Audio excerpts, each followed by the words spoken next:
Hello, welcome to today's session. I'm Asmita, your IELTS educator at Vedantu, and today we are going to discuss part 3 of the speaking test. So we've already discussed part 1 and part 2 at length. If you haven't got those videos, please do go and watch them first, because the speaking test obviously follows a pattern and you need to be aware of what's coming at you in part 1 and then part 2, specifically in part 2 because part 3 is directly linked to part 2. So please stop this video right now, go watch those videos and then come back. For all those of you who've been following me, we've finally reached the end of our speaking test. Whew, that feels good, doesn't it? And luckily for you, part 3 is really not the hardest part of the test. I would say part 2 is a lot scarier than part 3 because part 3 again is a conversation, kind of like part 1. The only difference is the conversation here is related to whatever cue card topic you got in part 2, and also the questions here tend to be a little more high order thinking questions. All right, so let's get started. But before we do, as always, see, I wouldn't have to tell you this so many times if you just did it the first time I asked you to. But you know, you're open to your own opinion, but I telling you, you don't want to miss out on these updates because we're following a pattern. We're following a structure. We're starting with the pain points first, and each video gives you something to build upon, and then based on that understanding, you go to the next video. So it's very important for you to follow that process along with me. It's not just haphazard videos that I'm throwing at you on this channel. They're very well thought out videos following a logical sequence. So please subscribe, please follow us on Telegram, and I'm sure your IELTS is going to be a breeze. Okay, now understanding part 3 of the speaking test, very easy. Part 3 is essentially a follow-up of part 2, where depending upon the topic you got in part 2 and depending upon your ability to talk about that topic in part 2, the examiner is going to ask you some questions. Now, the reason I bring up ability here is because the questions that the examiner is going to ask you are going to vary in difficulty depending upon your general English level.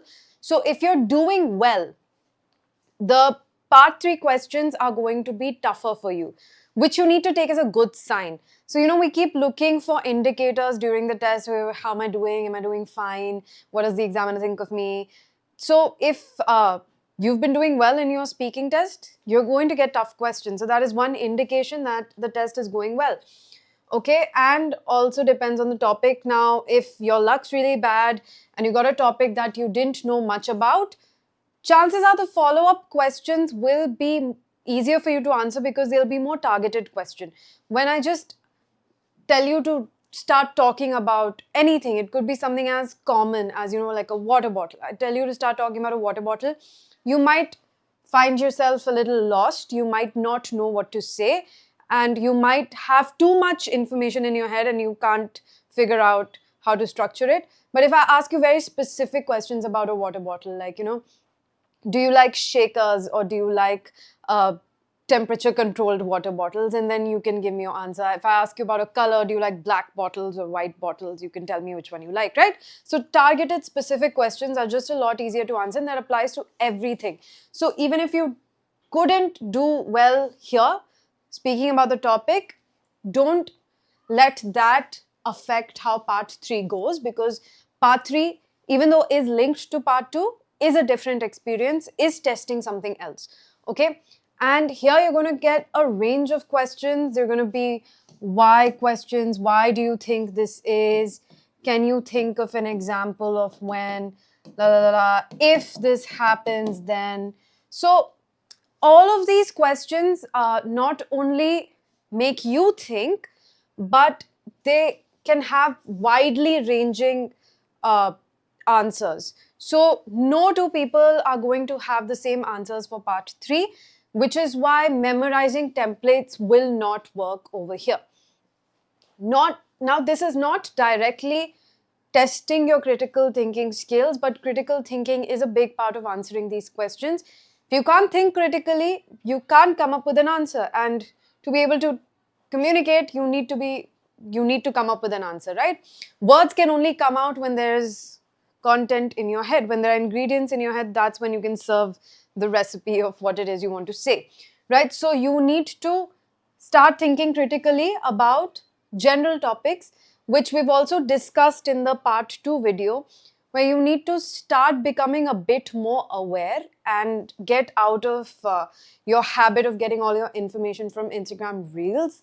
Sorry, I'm not throwing shade at you, but seriously, apart from that, I guess it's a valid news source, Instagram these days. But apart from that, also start reading a bit of the newspaper.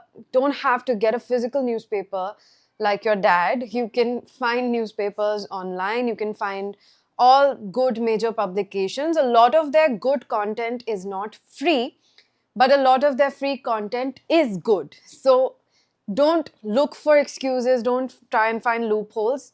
You can always find good content to read, right? So how do you approach this section? The first and the most important thing is always answer. So always attempt. Never say never. Never say, I don't know the answer to this question, or I don't know what to say about this, or I don't think I have an opinion about this. Those should never be things that come out of your mouth during the IELTS speaking test, right? You're always going to try and answer a question, even at the risk of sounding like an idiot. So even if you think you're going to make a complete fool of yourself trying to answer a question, it's always better to answer it than to say, I don't know.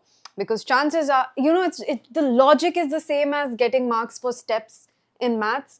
So even if you can't get to the final answer, even if you mess up in like step 5 or 6, the 1, 2, 3, 4 that you've gotten right will get you some marks, right? Same thing here. So which is why so important for you to always attempt answering. Never say that you don't know how to answer this question. Now, if you find yourself in a situation where you don't know the meaning of a certain word that the examiner has used, and that hampers your ability to understand the question. Now pay attention to this. Hampers your ability to understand the question.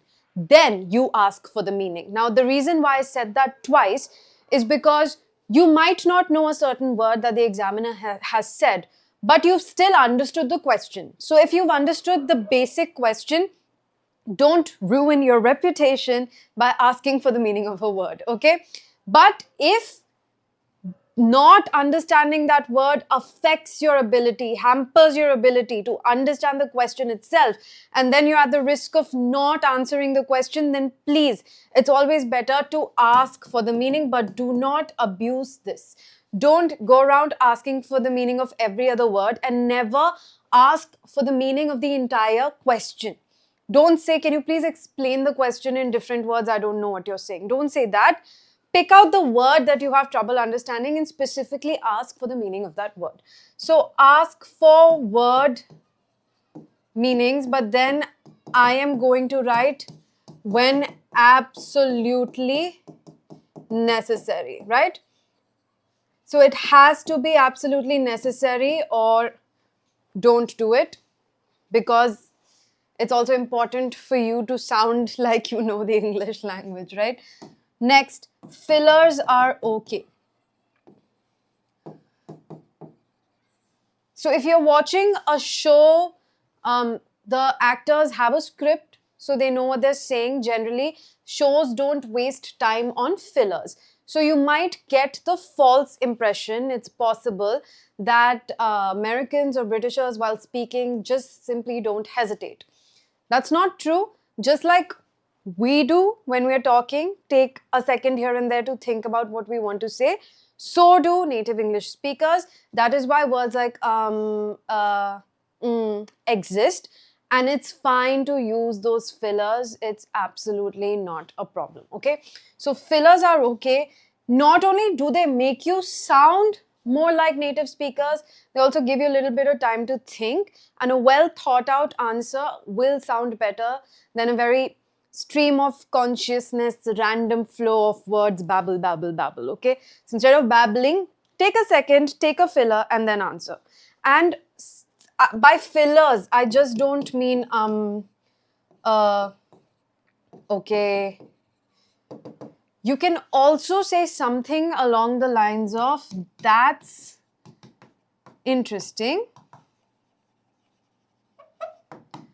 Let me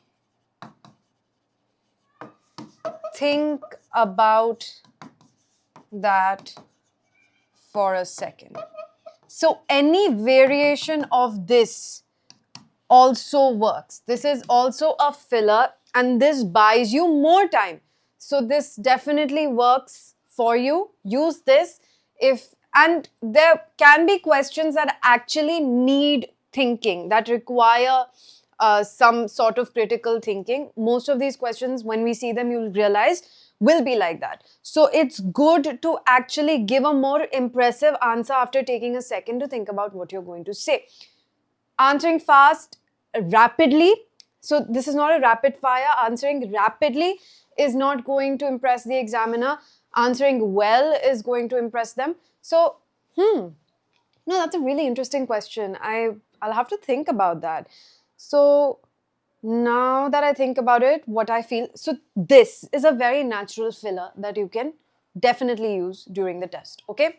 So this is how we're going to approach this section. Now here are examples. So the cue card is the part 2. So again, if you're still here and you don't know about the speaking section, you don't have any prerequisite information that you need to understand all this properly, please go back and watch the videos.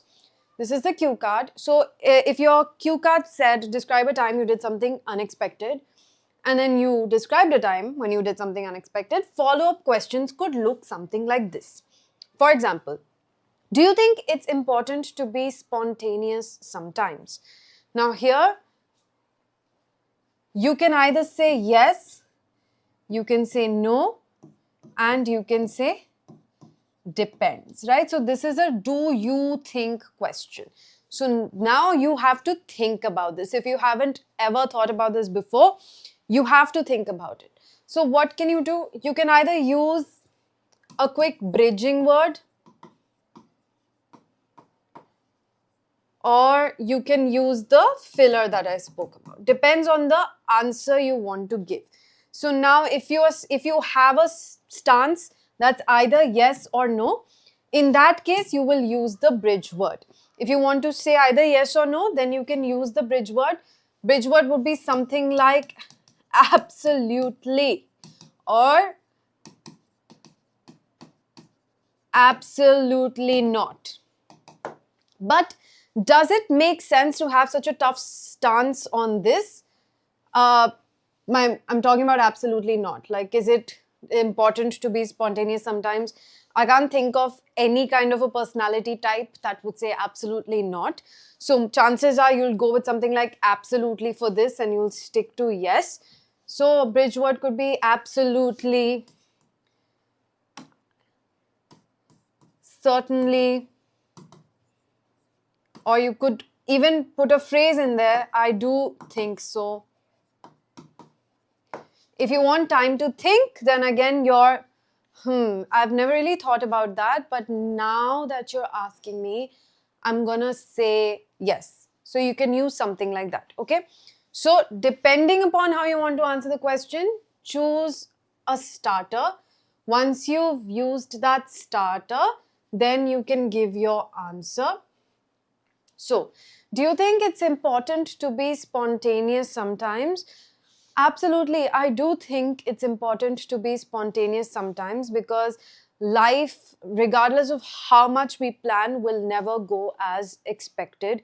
We cannot control the different variables in our life, especially things that other people do or things that are dependent on nature.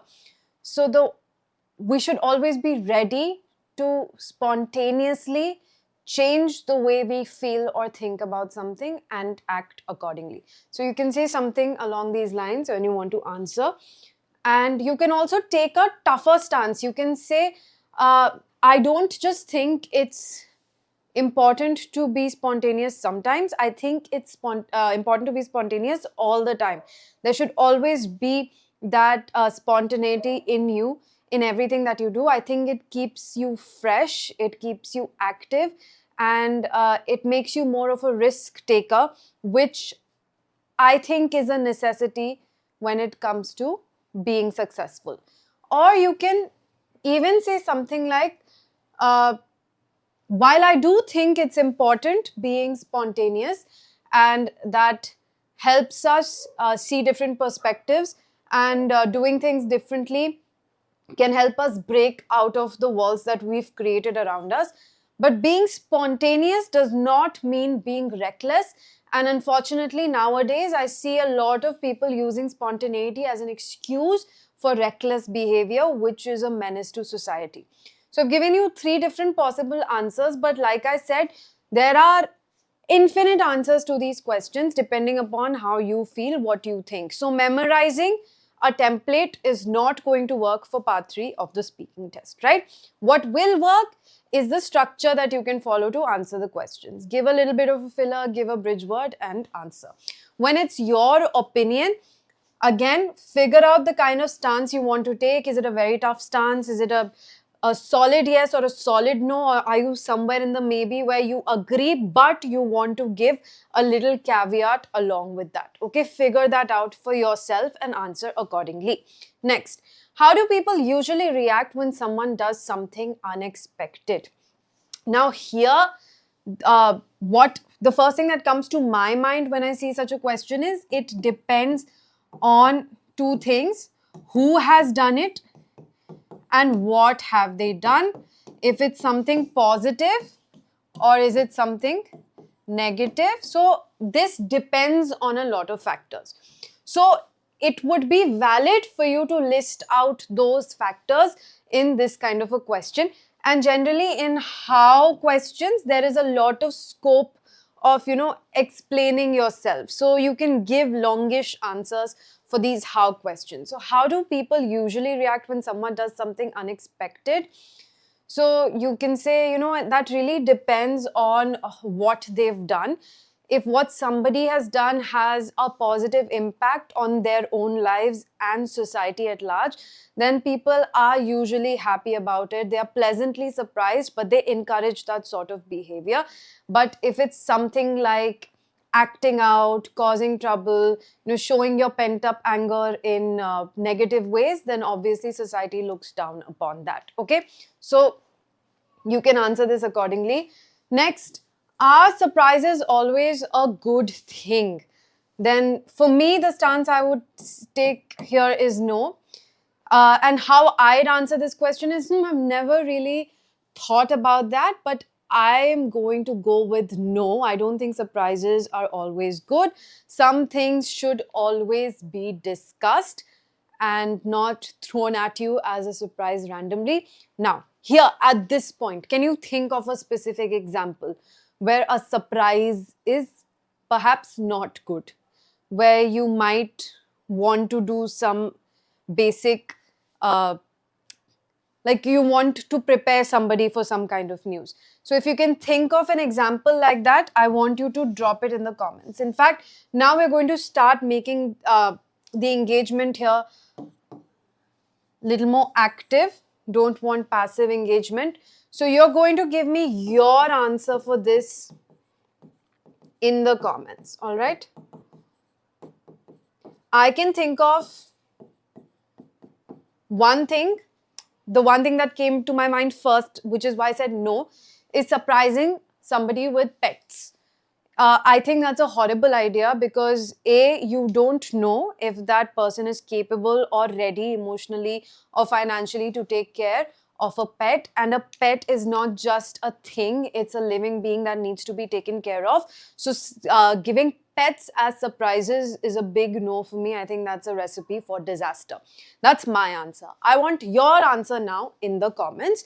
I've given you sort of a way to think about it. You can think about it in a totally different way. That's also cool. All right.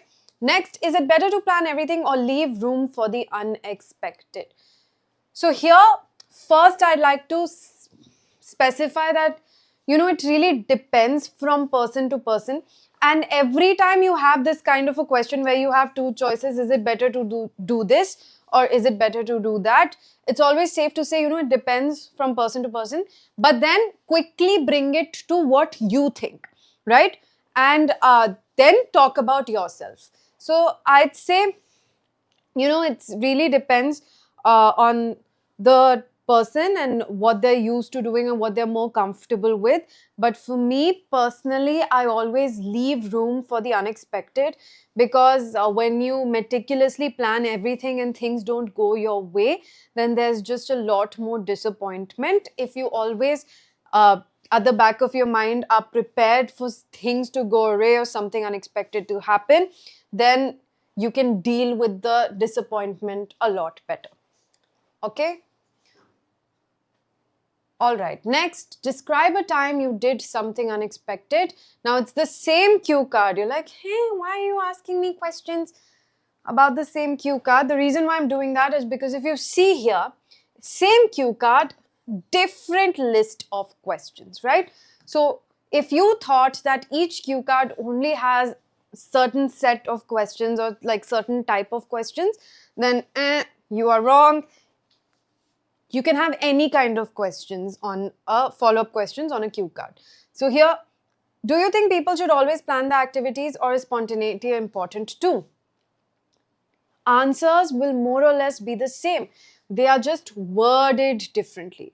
And if you're not too comfortable with the English language, the different wording can throw you off. So what you did was that you very conveniently prepared answers for all these follow-up questions, and suddenly the question is not it's rephrased, or it's a paraphrase of the actual question, and now you're caught off guard and you don't know what to say.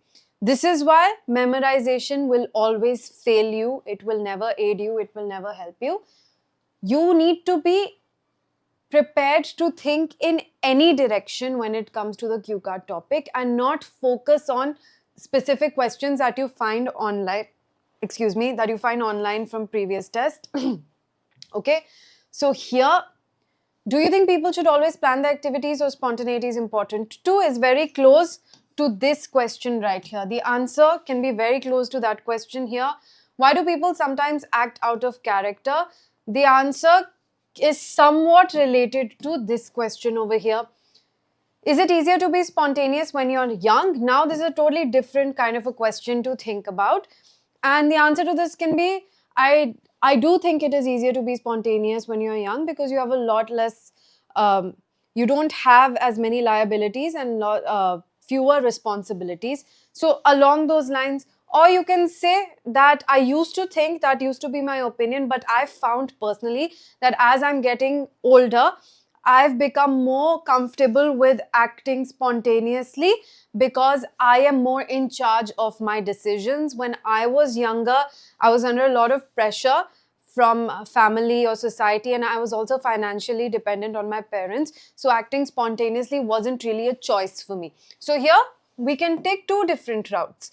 You can say yes, when you're younger, you have fewer responsibilities, less liabilities, so being spontaneous is generally easier. Or you can say no, because lack of agency. So if you are saying yes, I'm just giving you some good vocabulary that you can use for these kind of questions. If you're saying yes, then what are your reasons? Fewer responsibilities and liabilities, right? And here, no means lack of agency, not able to make decisions for your own self, not having decision-making power, okay? Next, can doing something unexpected have a long-term impact on someone's life? Again, similar in vibe to the questions that we've already seen, and there can be many different answers for this.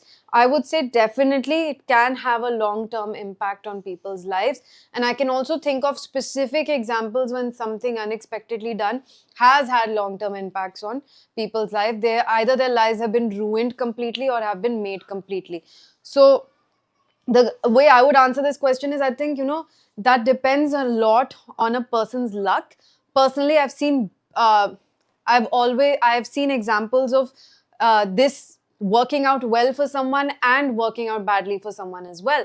I know someone who knew nothing about the stock market but spontaneously invested a lot of their money into it and made huge profits. But I have also seen the flip side, where someone made the spontaneous decision to move to a different country and were completely financially drained because they didn't plan out their move properly. So how well it works out for someone depends on their life and their luck. But I do think spontaneous and decisions, unexpected decisions, have long-term impacts. Okay, so that's a way that you can answer this question. Now, again, you need to think a little bit first and then answer. Otherwise, it's going to be very convoluted. Even now, I didn't take time to structure my answer, so I gave a longer than necessary answer for this, and I repeated myself twice. I shouldn't have done that. The whole whether it works out well or works out badly for someone depends, I said that twice because I was explaining something to you, and while explaining, I just started giving a sample answer. So instead of doing that, I should have taken a second, thought about what I want to say, and then given you an answer. So that's why always take a second. Don't try to answer too rapidly. Take a second to think about what you're going to say. That will help you avoid repetition. Too much repetition can affect your fluency and coherence score. Okay? All right, here's a different cue card. Talk about something you've always wanted to buy. Now, this can be something very small. This can be something huge. It could be a property. It could be a plane. It could be a piece of jewelry, right? So the questions are going to be fairly generic when it comes to topics like this. Now, here the question is, why do people want things they can't afford? So off the top of my head, when I read a question like this, what are the keywords that are coming up, that are popping up? So the first keyword that comes to mind is societal pressure, right? The reason why people want to buy things they can't afford is because they think owning these things is how you prove to society that you've made it in life. Okay, so you can use phrases like this because these are the kind of things native people would say. Proof. One second. So you can say it like this: proof that you've made it, right? And again, another big thing here is social media influence, where social media constantly bombards you. Here's another good word that you can use: bombards you with people flexing.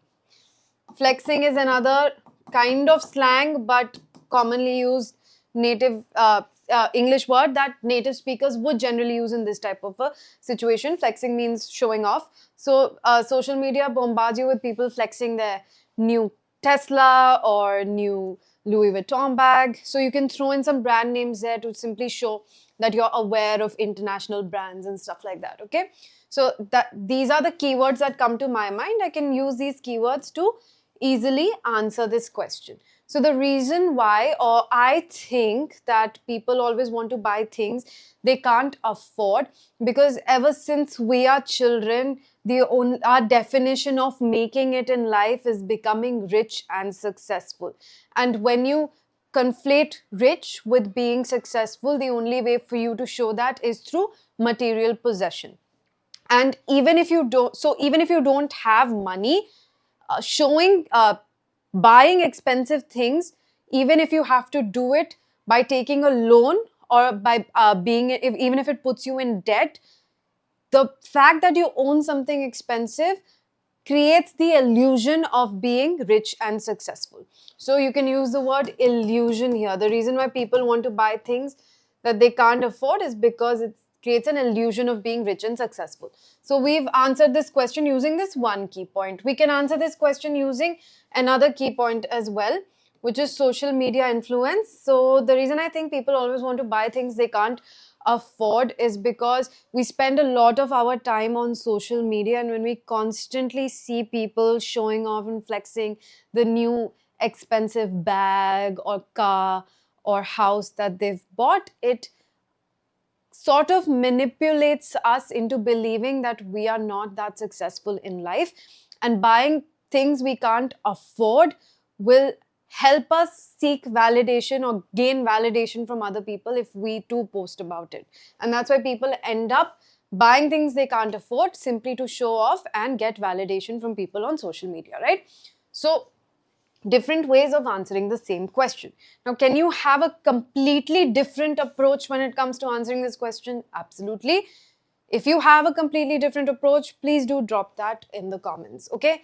Next, is it better to save money or spend on things that bring happiness? For me here, the way I would answer this question is, now always in the is it better question, it's good to take a stance.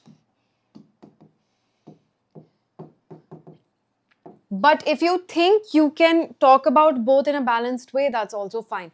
So how I'd answer this question is, I find that it's very important to strike the perfect balance.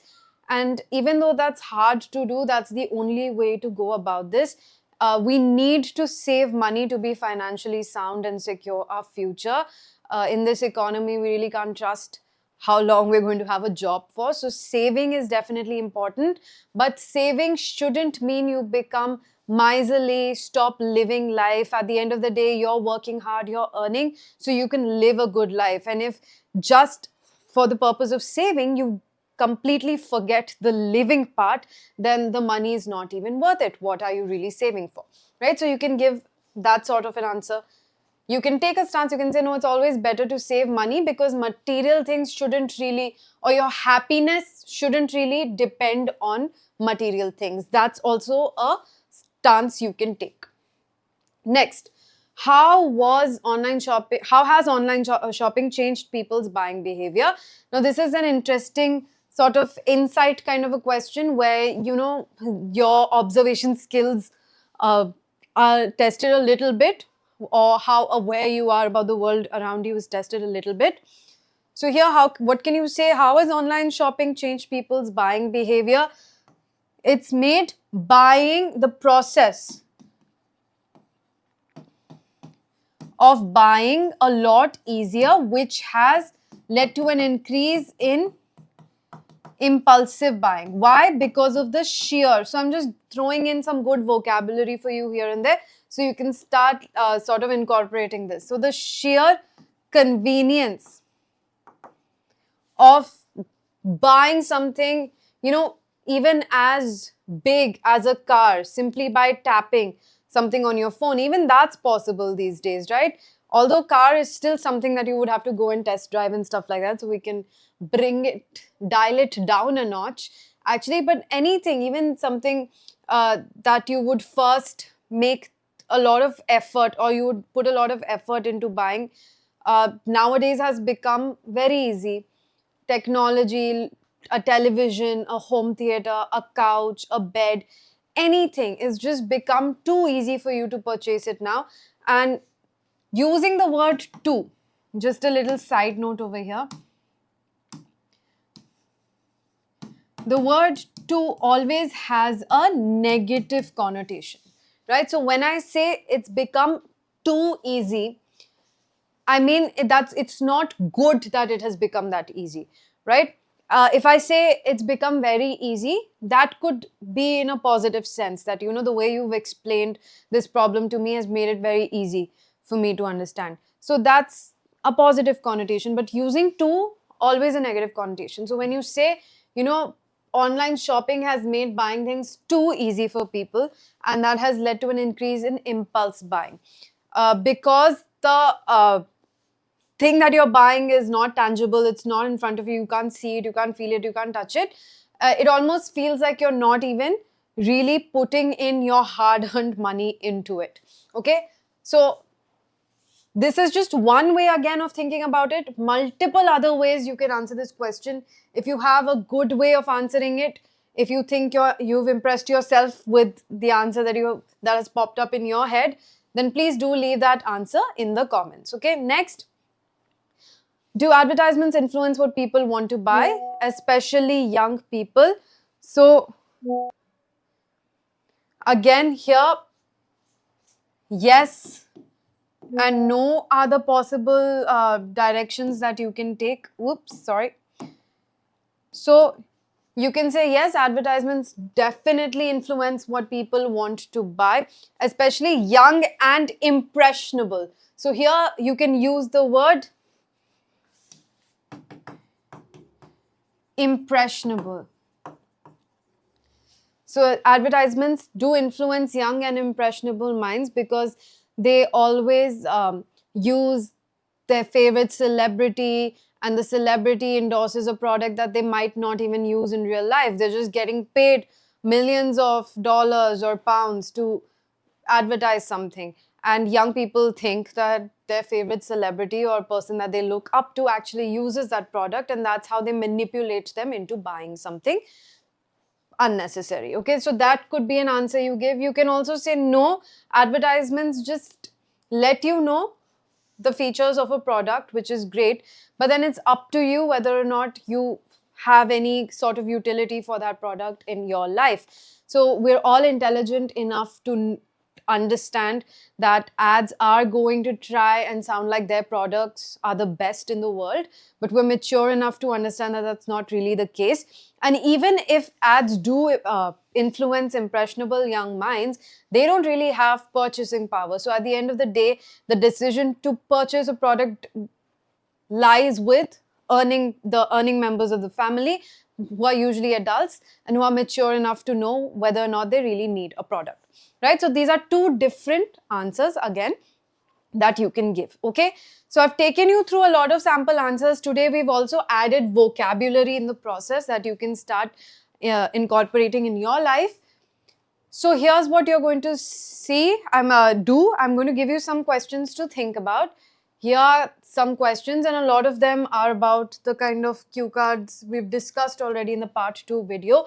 So this is homework that you have to do. This is effort that you have to put in. What you're going to do is you you can read the questions. Don't spend too much time trying to craft the best possible answer. Just read the questions and then record yourself answering all the questions. And then once you're done recording yourself, go back, listen to the recordings, see where you can improve, see if you can use a different adjective instead of the one that you used, and re-record yourself. That way, you will work on making your own answers better, and that's slowly going to become a habit. So for all of these questions, that's what you're going to do. And these are very general topics. These are all related to laws in your country. These are related to air pollution. Okay, so you don't have to focus too much on giving again, I am emphasizing this, UPSC-like answers.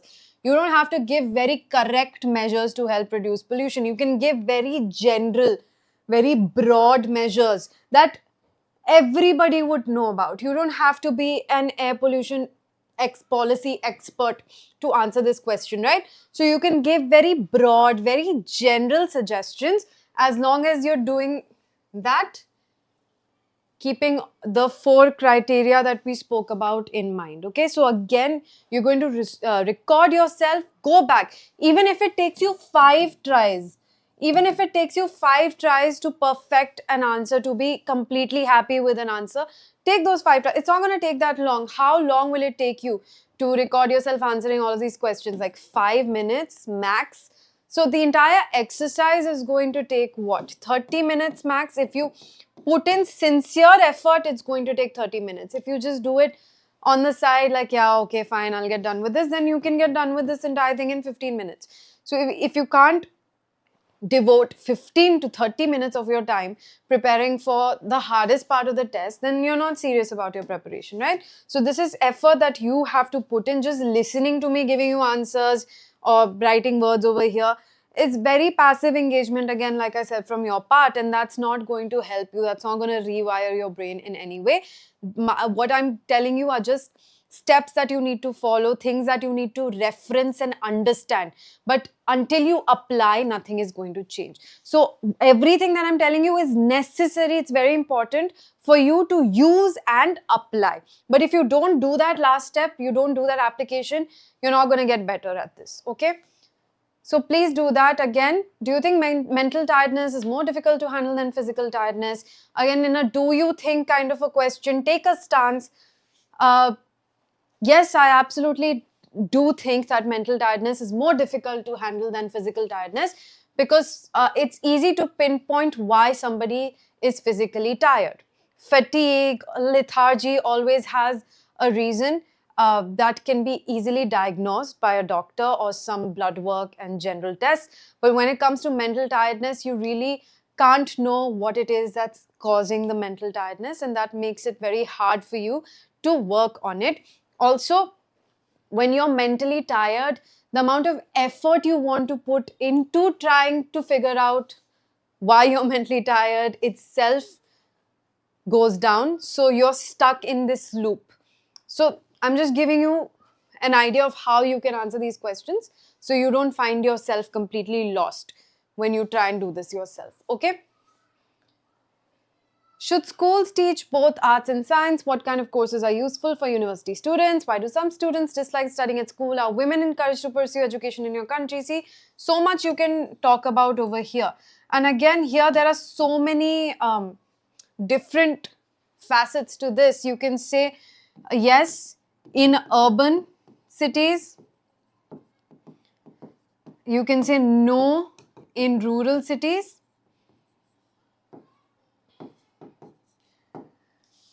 And that's such a contrast to have in the same country, right? So a lot you can say about this being an Indian. So please do this exercise. It take an entire week if you have to, but just spend 30 minutes every day perfecting your answers for these questions, and trust me, nothing can stop you from doing well. I've given you more than enough questions. You're also going to get the PDF for this in the description, so please download it. I've given you more than enough questions to think about for very, very different various topics. So please do the practice bit, right? And so I'm leaving you with tips. Number one tip is, if you don't, then start having an opinion on common topics. And if you at this point are thinking, what are common topics? There are so many common topics. Then start with the topics given in this lecture. So everything that I've spoken about, all the questions that I've given you, start with those, make them your starting point. See, you don't have to be like completely lost, because I'm giving you direction. That's the entire point of these sessions, right? So start with those topics, and slowly you will understand yourself the kind of questions that they ask in the IELTS, and you can figure out which topics you need to focus on, right? You have to record yourself while practicing, because if you don't record yourself while you practice, you won't know what to work, what to improve, because you're just going to say random things and then forget about it, right? You need to listen to yourself. You need to critically, again, listen to everything that you're saying. Fix whatever needs to be fixed. If it's a grammatical error, it needs to be fixed. If you think you can use a better word, use a better word, re-record yourself. This entire process is extremely necessary to do well in this part of the test, right? Learn to provide both sides of the argument. See all perspectives. Learn to provide both sides of the argument.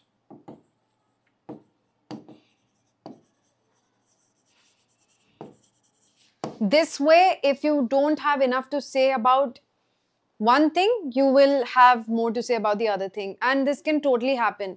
Even, especially in the preference questions, you can just state your preference and then be like, okay, what else can I say about this? In that case, you can give the other side of the argument as well. And you can say, but you know, I see why people would like that more. or prefer that more. So I see why somebody else would. Adding these lines to your answers help you extend your answers, okay? So please keep all of this in mind. And yep, that's all for today's class. I hope that was helpful. Please, again, I'm asking you to do the entire homework activity that I've asked you to, because that's the only way you're going to get better, okay? If you haven't yet, please fill out the counseling form. Told you about its benefits multiple times. So if you haven't yet, please do it, and don't forget to subscribe and follow on Telegram. Take very good care of yourselves. I will see you next time. Bye-bye.